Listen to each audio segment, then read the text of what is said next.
Boa tarde. Sejam todos bem-vindos à videoconferência da Marisa Lojas para a apresentação dos resultados do terceiro trimestre de 2025.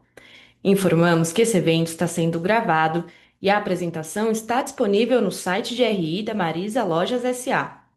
Todos os participantes estarão apenas ouvindo a conferência durante a apresentação. Em seguida, iniciaremos a sessão de perguntas e respostas, quando instruções adicionais serão fornecidas. Antes de prosseguir, gostaríamos de esclarecer que eventuais declarações que possam ser feitas durante essa videoconferência, relativas às perspectivas de negócios, projeções e metas operacionais e financeiras, constituem-se em crenças e premissas da diretoria, bem como informações atualmente disponíveis. Considerações futuras não são garantias de desempenho. Aqui conosco estão Edson Garcia, CEO e DRI, e Adivo Souza, diretor financeiro. Gostaria de passar a palavra ao Edson, que dará início à apresentação. Por favor, Edson, pode prosseguir. Boa tarde a todos. É sempre um prazer estar aqui com vocês para apresentar os nossos números do terceiro trimestre de 2025, que marcam o nosso quarto período seguido de resultados positivos.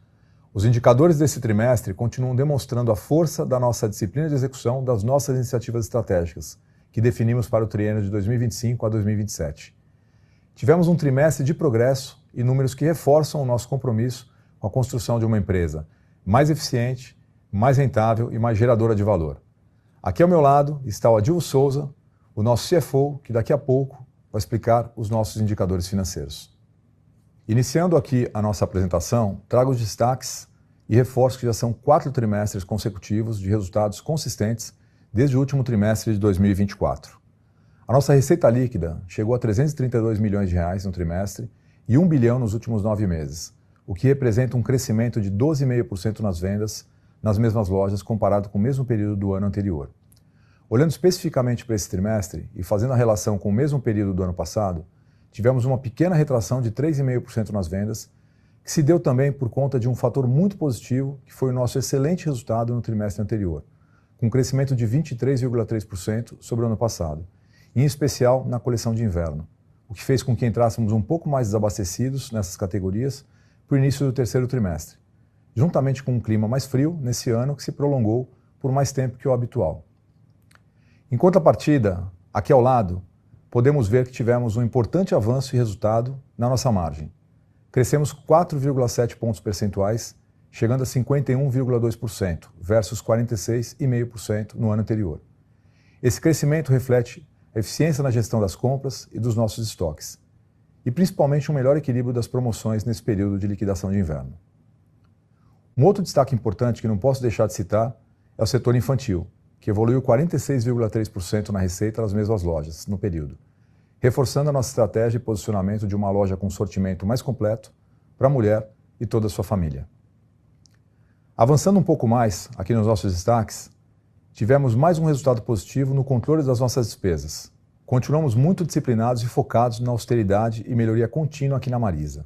Resultado disso é a queda significativa de 17,7% nas nossas despesas de G&A, comparadas ao mesmo período do ano anterior, e de 12,6% nos 9 meses de 2025. Baseado em toda essa melhora de gestão dos indicadores de performance na companhia, com vendas, margens e despesas, conseguimos atingir um importante resultado no nosso EBITDA, 101,9 milhões no trimestre, um expressivo crescimento de 190,6% sobre o ano anterior, com margem de 30,6%. Em 9 meses, o nosso EBITDA também acumulou 299 milhões e meio e a margem foi de 29,2%. E aqui abaixo, no lucro líquido, um passo importante para a Marisa, que quero novamente reforçar.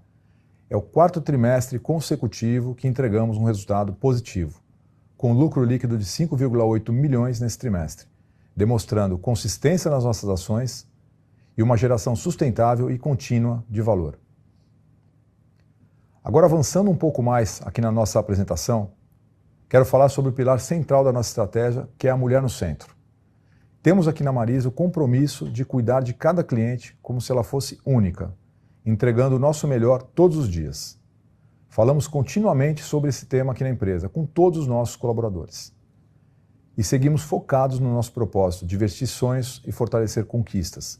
E também na nossa missão, de ser próxima e íntima da mulher, dando acesso à moda a ela e sua família, com custo-benefício, como e onde ela quiser. E sobre nossos destaques, aqui nesse pilar, vimos uma grande evolução nos indicadores de clientes, o que demonstra o fortalecimento da nossa marca e a melhora que tivemos na experiência de compra, tanto no digital como nas lojas físicas.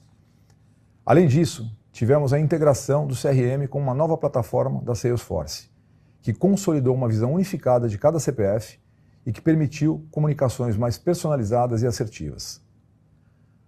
Como reflexo, vemos aqui ao lado um avanço importante de todas as nossas ações, com crescimento de 12,6% na base ativa de clientes, 11,7% de novas clientes que nunca haviam comprado conosco e um aumento expressivo de 34,1% das clientes recorrentes, que são aquelas com mais de 5 compras nos últimos 12 meses. Esses indicadores de fidelização e atração são muito relevantes para um crescimento contínuo e sustentável em qualquer companhia.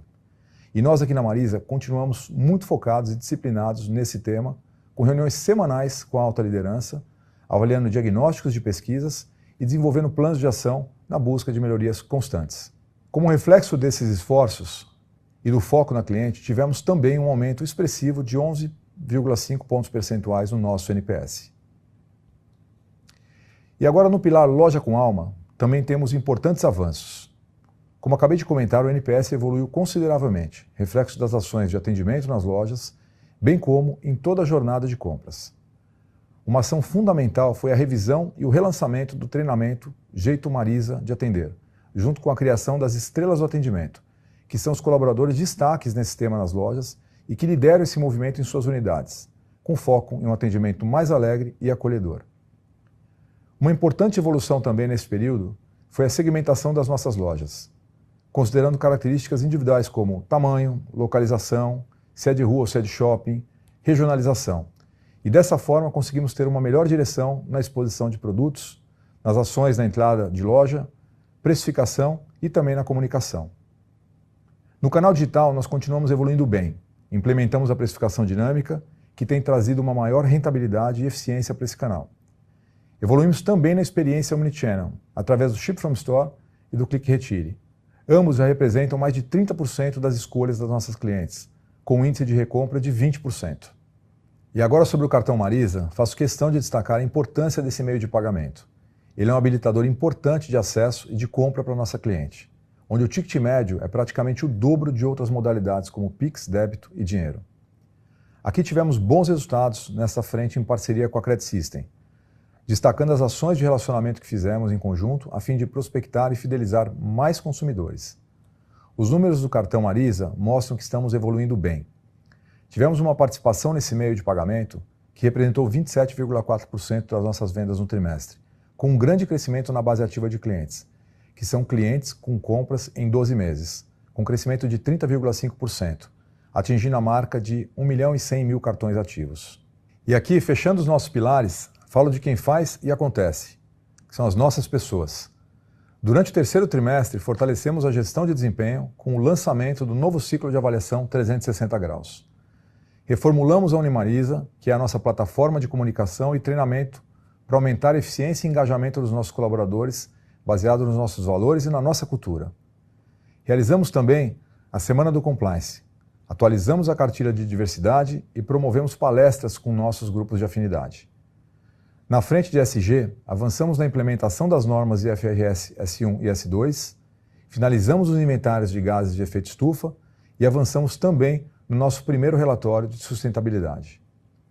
Em logística reversa, reciclamos mais de 95 toneladas de materiais e, por fim, em parceria com o Instituto PROA, apoiamos a formação de jovens para o mercado de trabalho.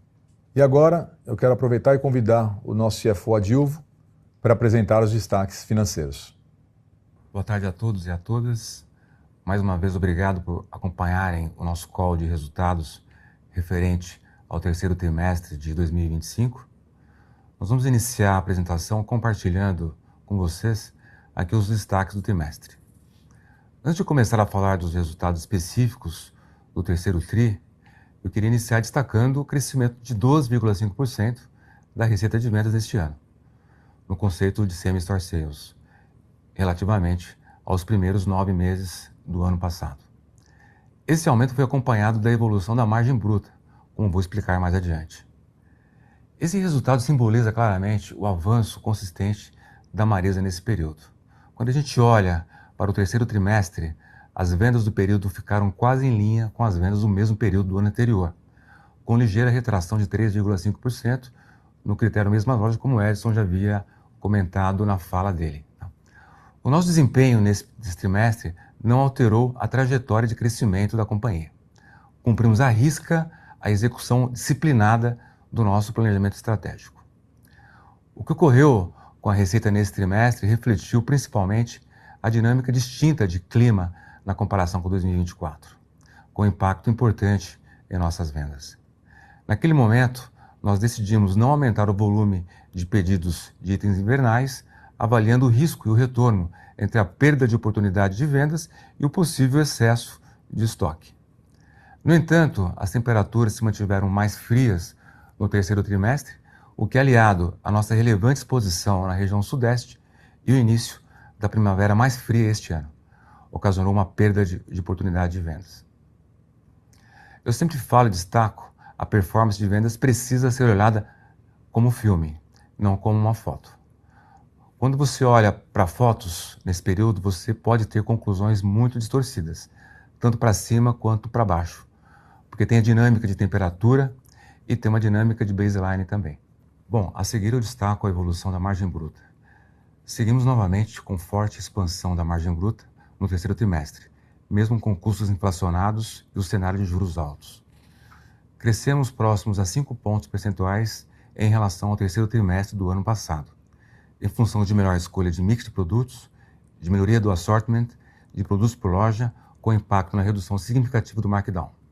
E por fim, tivemos uma atuação ainda mais eficaz na precificação dinâmica. Quando olhamos a série histórica de performance em margem bruta da Marisa até hoje, apresentamos expansão sequencial de margem em todas as nossas categorias. Novamente, o desempenho da margem bruta é explicado pela redução do CPV, especificamente no terceiro trimestre deste ano, liquidação de inverno, gestão eficiente de estoques e abastecimento controlado e preciso. Seguindo para o próximo slide, aqui nós mostramos a visão pré-IFRS 16, das despesas operacionais, que reflete uma melhor dinâmica da operação. As despesas operacionais no terceiro trimestre deste ano ficaram em linha com o mesmo período do ano anterior, mesmo absorvendo os efeitos inflacionários. No exercício de olhar os primeiros 9 meses do ano, tivemos uma diluição muito importante dessas despesas em relação à receita líquida, reduzindo a sua participação em 6,4 pontos percentuais. Passando para a próxima página, nós apresentamos a evolução do EBITDA. Apuramos um crescimento de 191% no EBITDA no terceiro trimestre desse ano, em comparação ao mesmo período do ano anterior. Essa evolução é consequência de uma melhora significativa nos indicadores de margem bruta, controle, austeridade e disciplina nas despesas operacionais e levantamento de oportunidades tributárias. No próximo slide, mostramos a evolução do lucro líquido da companhia. Além de todos os ajustes recorrentes e da recuperação de créditos fiscais, o nosso lucro líquido atingiu 5,8 milhões de reais no terceiro trimestre desse ano, revertendo o prejuízo de 71 milhões apurados no mesmo período do ano passado, montante de 77 milhões superiores. Na visão de 9 meses, até setembro, a recuperação mostra consistência nesse crescimento, em que apuramos 10 milhões de lucro líquido ante o prejuízo de 321 milhões nos 9 meses de 2024. Como último destaque financeiro, nessa página mostramos a série histórica de alavancagem da Marisa. Nossa alavancagem no final desse trimestre atingiu 0,6 vezes a relação dívida líquida EBITDA nos últimos 12 meses. E como podemos depender da leitura da série histórica, a companhia vem apurando esta métrica sempre abaixo de 1 vez. Este é um dos nossos principais mantras: garantir o endividamento saudável, negociando a exaustão custos financeiros mais competitivos. Buscamos produtos financeiros mais sofisticados, alinhados com a política financeira da companhia, a estratégia e a expectativa de rentabilidade do negócio. Acredito que temos executado a nossa estratégia de uma maneira muito diligente, que vem alavancando a nossa performance operacional e aumentando de uma maneira significativa a produtividade dos nossos ativos. Se nós pararmos para refletir, estamos falando do quarto trimestre consecutivo com resultado positivo, com ótimo desempenho de vendas, expansão de margem bruta, expansão do EBITDA e do lucro líquido. Acho que esses resultados poderosos estão alinhados a uma disciplina na gestão financeira da companhia, tanto das despesas quanto do investimento e do capital de giro, o que vem contribuindo decisivamente para melhorarmos nossa alavancagem, que, como mencionei, é de apenas 0,6 vezes ao final de setembro. Isso, na prática, nos permite acelerar a entrega de rentabilidade superior à do capital investido pelo acionista. Isso cristaliza o novo momento da Marisa, que vem experimentando um crescimento saudável, com um balanço robusto, gerando maior capacidade de investimento no negócio. Estamos muito empolgados com esse novo capítulo da Marisa e esperamos vocês lá para viver essa experiência conosco. Obrigado e agora iniciamos a sessão de perguntas e respostas. Iniciaremos agora a sessão de perguntas e respostas. Para realizar uma pergunta, por favor, clique no botão Q&A e escreva sua pergunta junto com seu nome e companhia. Por favor, aguarde enquanto coletamos as perguntas. Nossa primeira pergunta vem de Alexandre Assaf, da A40 Clube de Investimentos. Parabéns pelos resultados e gestão. Poderiam discorrer sobre as estratégias para aumentar as vendas por M2?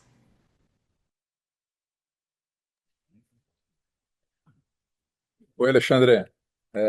Boa tarde, tudo bem? Prazer novamente falar contigo. Vamos lá. A gente tem feito um trabalho bem positivo de planejamento e abastecimento. Nós contratamos uma ferramenta nova com tecnologia, onde a gente consegue analisar todos os anos históricos e a previsão de demanda para ser mais assertivo no na nossa previsão. Assim que o produto chega, a gente tem uma automatização também do abastecimento. Então, uma ferramenta nova que está com a gente há 4 meses. A gente até comentou no segundo TRI, e a gente vem evoluindo com essa ferramenta. Isso vai trazer para a gente também uma maior assertividade na alocação dos produtos para as lojas, baseado no posicionamento delas, na sazonalidade. Então, isso deve trazer mais receita com melhor rentabilidade. Tem um outro ponto importante, respondendo a tua pergunta, é a assertividade na coleção, né? Eu falo que nós estamos dando já a primeira volta e meia na pista. E, naturalmente, quando você consegue fazer isso, você consegue perceber as oportunidades que ficaram para trás, dentro da coleção, tanto de feminino, masculino, infantil, lingerie, acessórios e calçados. Então, a gente tem todo um time de produto, junto com o time de desenvolvimento de produto, que são as estilistas, acompanhando isso, em cima de indicadores de melhores e piores, para ser mais assertiva nos novos desenvolvimentos da nova coleção e deixar de fazer aquilo que a gente pode ter tido alguma falha. E um outro fator importante que a gente iniciou agora também é uma revisão de layout das lojas por vocação. Então a gente tem olhado todas as nossas lojas, a gente tem pego os últimos 6 semestres, estamos falando de 3 anos, para entender o quanto participa o feminino, o masculino e o infantil dentro de cada unidade de negócio, fazendo isso na personalização mesmo, para poder reorganizar essas manchas de participação de negócio em cada área. E dentro dos negócios, os grandes negócios que a gente chama feminino, nós temos lá um jovem, temos uma moda mais casual, temos um plus size, um jeans. Também dentro do feminino nós estamos redefinindo essa massa na planta para poder ser mais assertivo. Então, naturalmente, ajustando planejamento, abastecimento, desenvolvimento das coleções e os layouts de loja por vocação vão trazer uma maior receita, uma receita por metro quadrado.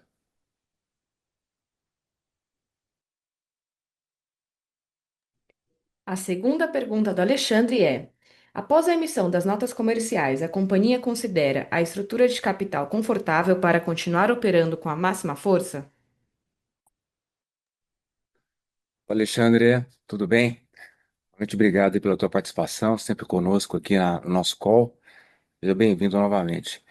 Alexandre, em relação à tomada de funding no mercado, primeiro é uma boa notícia para a companhia e para o mercado também, porque a companhia retoma a bancabilidade, começa a relacionar novamente com o mercado financeiro e trazer um funding do tamanho que foi da operação com o BTG, por exemplo, de 152 milhões de reais, reforça a estratégia da companhia, a gente está no caminho certo, e o recurso que chega para a empresa é para financiar capital de giro, para financiar campanhas publicitárias, a gente precisa fortalecer isso, e também revisitar aí o retrofit em lojas. Então, nós estamos muito tranquilos em relação a essa retomada dos bancos. A estrutura de capital é completamente adequada, está alinhado com o plano estratégico da empresa e alinhado também com o nosso conselho, tá? Então, obrigado pela pergunta e continuamos aí na nossa batalha, na nossa luta, tá? Um abraço para você.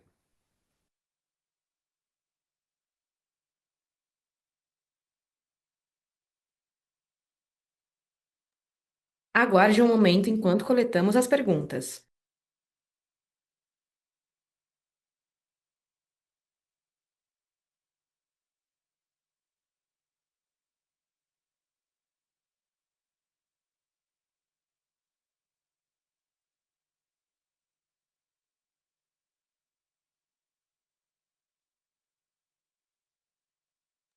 A nossa próxima pergunta vem de André Santana.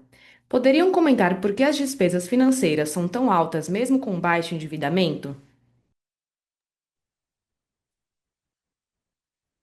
Olá, André, tudo bem? Bom, obrigado pela pergunta. É importante esclarecer também esse ponto em relação ao resultado financeiro da companhia. Quando você olha a rubrica de despesas financeiras, a gente tem que entender que lá dentro não tem apenas juros bancários, tá? A gente tem também lá o efeito do FES 16 relativamente ao arrendamento mercantil da companhia. Então, essa rubrica, ela ganha peso com essa rubrica, com esse registro lá dentro do arrendamento mercantil, mas os juros bancários está sob controle e alinhado com as negociações feitas nos nossos contratos, tá? Então, o peso de juros bancários, ele não é tão alto em relação ao arrendamento mercantil, tá? Então, a gente deve reduzir isso ao longo do tempo com a quitação dessas dívidas de curto prazo, tá bom? Obrigado, André, de novo pela tua pergunta. Um abraço.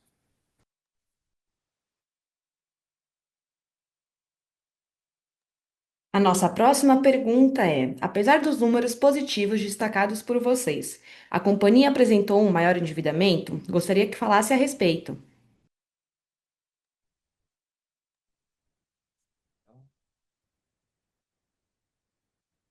Obrigado pela pergunta, quem a fez. A companhia, ela não tem uma dívida alta. Hoje a gente tem uma dívida que representa a razão de 0,6 vezes o EBITDA da companhia. Então, essa dívida ela deve se manter nesse nível mesmo, não deve ser alterada muito fortemente. Pelo contrário, ela deve ter uma redução ao longo de 26 e 27. A companhia continua fazendo os seus investimentos, para isso vai ao mercado buscar algumas linhas que sejam muito competitivas. Então, a nossa dívida bruta é uma dívida completamente controlada, ela não deve aumentar mais do que isso. A nossa alavancagem, ela tem uma premissa na nossa política financeira de não passar de duas vezes e meia o EBITDA. Então, a gente continua nessa mesma linha, tá? Obrigado aí pela pergunta. Um abraço.